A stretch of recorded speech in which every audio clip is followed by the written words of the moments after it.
So hello students, स्वागत है episode में। तो आज हम देखेंगे कि कोई भी अगर गद्यांश दिया हो तो उसका इस प्रकार से पूछता है, निम्नलिखित गद्यांशों का संदर्भ सहित व्याख्या कीजिए। तो इस प्रकार की जो कि बोर्ड एग्जाम में पूछता है, और यहाँ पे कुछ इस प्रकार से 4-5 भी क्वेश्चंस दिए होते हैं, जो कि हमारा पूरा मिला के कि 10 नंबर का होता है। जैसा कि मैं आपको यहाँ पे जो कि बोर्ड एग्जाम का पेपर दिखा दे रहा हूँ, इसमें आपको दिया है, देखिए अभी दिखा दे रहा हूँ आपको। हाँ देखिए, क्योंकि हमारा तीसरा क्वेश्चन में पूछा हुआ है कि दिए गए गद्यांशों पर आधारित निम्नलिखित प्रश्नों के उत्तर दीजिए। ठीक है, तो देखिए 5 गुणे 2। ठीक है, तो यहाँ पे आपको 5 गुणे 2 मतलब कि देखिए यहाँ पे 5 क्वेश्चंस भी दिए होंगे, और देखिए 5 आपको क्वेश्चन दिए हुए हैं और रेखांकित अंशों की व्याख्या। और देखिए मतलब कि 5 क्वेश्चन आपको इसमें मिलेंगे और 2 नंबर आपको मिलेंगे इसके, जो कि अगर संदर्भ सहित अगर इसका व्याख्या करते हैं तो संदर्भ पे आपको इसको 2 नंबर मिलेंगे। तो देखिए आपको अगर फुल मार्क्स चाहिए तो वीडियो को देखिए पूरा लास्ट तक, और देखिए बहुत ही बढ़िया तरीके से आपको इसमें समझ में आ जाएगा कि इस पर किस प्रकार से बोर्ड एग्जाम में कॉपी लिखते हैं और कैसे हमको फुल मार्क्स मिलेंगे। तो देखिए चलिए देखते हैं। तो देखिए सबसे पहले आपको इस प्रकार से दिया होगा कि भूमि पर मतलब कि आपको पूरा दिया रहेगा। ठीक है, जैसे कि मैंने अभी इसमें आपको दिखाया कि इसमें आपको देखिए यहाँ से और यहाँ तक मतलब कि पूरा आपको दे दिया है। ठीक है, पूरा आपको यहाँ से यहाँ तक दे दिया हुआ है। मैं यहाँ पे बस इसमें थोड़ा सा लिखा हुआ हूँ कि भूमि पर यहाँ पे डॉट डॉट है, इसके बीच में बहुत सारे जो कि इसके लिखे होंगे आवश्यक धर्म है। और इस प्रकार से इसके पास देखिए हमारे दिए हुए हैं प्रस्तुत गद्यांश का संदर्भ लिखिए। ठीक है, और राष्ट्र के प्रति हमारा आवश्यक कर्तव्य क्या है, किस प्रकार की राष्ट्रीयता को लेखक ने निर्मूल कहा है, यह पृथ्वी सच्चे अर्थों में क्या है, रेखांकित अंशों की व्याख्या कीजिए। तो देखिए इस प्रकार से आपको क्वेश्चन दे रहेंगे। अब इसको लिखने का तरीका देखिएगा, ध्यान से देखिएगा इसको, और इसी प्रकार से आप बोर्ड एग्जाम में लिखिएगा, तभी आपको फुल मार्क्स मिलेंगे। तो चलिए देखिए, तो देखिए सबसे पहले हम इसको संदर्भ को देख लेते हैं कि संदर्भ क्या होगा।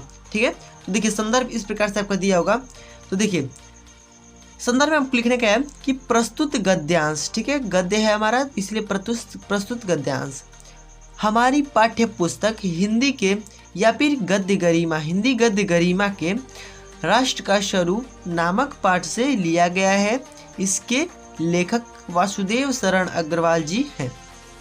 तो देखिए इस प्रकार से लिख करके, और आप जो ये लिखे हुए हैं जो मेन यहाँ पे हमारा है कि राष्ट्र का स्वरूप है, तो इसको आप नीचे से अंडरलाइन कर देंगे ब्लैक पेन से, और यहाँ पे भी वासुदेव शरण अग्रवाल को ब्लैक पेन से अंडरलाइन कर लेंगे, क्योंकि यहाँ पे एग्जामिनर जो रहेगा वो देखेगा कि यहाँ पे आपको यहाँ पे डायरेक्ट देख लेगा कि यहाँ पे, हाँ यहाँ पे जो कि नीचे से अंडरलाइन किया हुआ है तो उसी पे उसका ध्यान जाएगा और देखेगा कि हाँ ये सही है, तो इसका ये सही हो जाएगा। ठीक है, तो यहाँ पे आपको इसका अंडरलाइन कर देंगे, तो यहाँ पे जल्दी से उसको काफ़ी चीज़ने में थोड़ी दिक्कत नहीं होगी, तो आसानी से आपको अंक उस पर नंबर दे देगा। ठीक है, तो अब इस पर आपको 2 नंबर मिल जाएंगे। बस आपको लिखने का इतना, प्रस्तुत गद्यांश हमारी पाठ्य पुस्तक हिंदी के राष्ट्र का स्वरूप नामक पाठ से लिया गया है।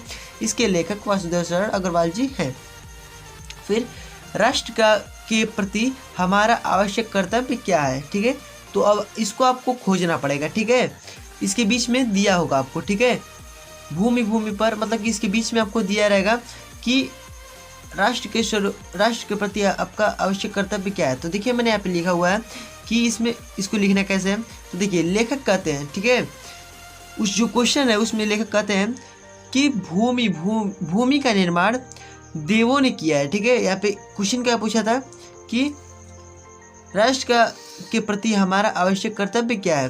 तो देखिए भूमि का जो निर्माण है वो देवों ने किया है, और भौतिक रूप, सौंदर्य और समृद्धि के प्रति सचेत होना ही आवश्यक कर्तव्य है। ठीक है, तो इस प्रकार से जो कि दूसरा का आंसर आप इस तरह से लिख देंगे, मतलब उसी में से आपको खोज के लिख लेना है। ठीक है, और फिर तीसरा देख लेते हैं।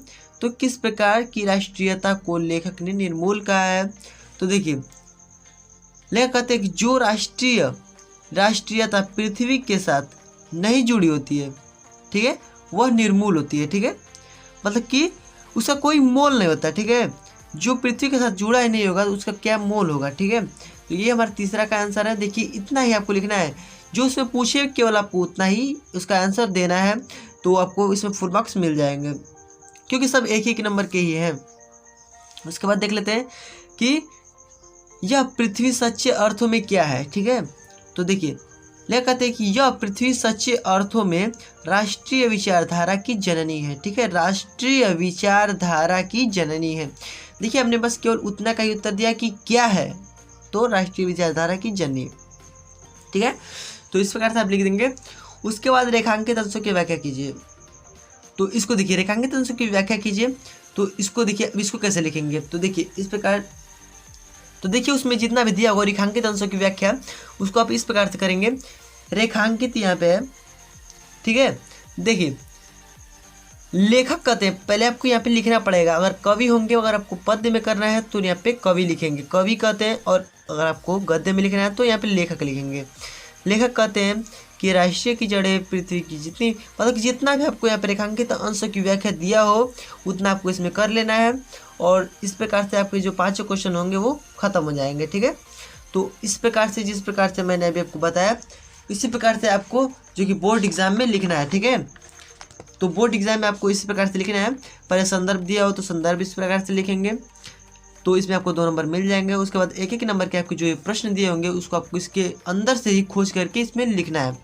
उसके बाद रेखांकित अंशों की व्याख्या करना है। तो इस प्रकार से आपको जो कि 10 नंबर का जो आसानी से आप इसको हल कर सकते हैं, आसानी से आप इसको 10 नंबर ले सकते हैं। तो ये जो क्वेश्चंस है हमको ये सब पता रहते हैं कि कहाँ से आएंगे कहाँ से नहीं आएंगे। तो ये जो कि हमारे लिए बहुत ही लकी होते हैं, ठीक है। तो इससे आप आसानी से जो कि सब कुछ जो नंबर होते हैं उसको आप ले सकते हैं।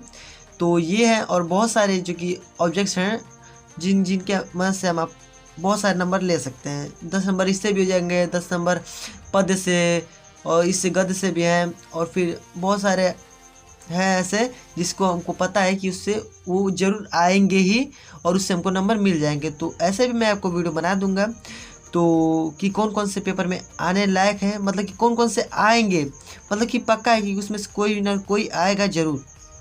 तो ऐसे भी मैं वीडियो आपको बना दूंगा। अगर आपको ऐसा वीडियो चाहिए तो कमेंट कीजिएगा। तो अगर आपको हमारा वीडियो अच्छा लगा तो उसे लाइक कीजिएगा और दोस्तों शेयर कीजिए। और फ्रेंड्स आप हमारे चैनल पर नए हैं तो चैनल को सब्सक्राइब करके बेल आइकन पर प्रेस कर दीजिएगा, ताकि इसी पर मजेदार वीडियोस लाते रहते हैं। फ्रेंड्स मिलते हैं अगले वीडियो में, तब तक गुड बाय, जय हिंद, वंदे मातरम।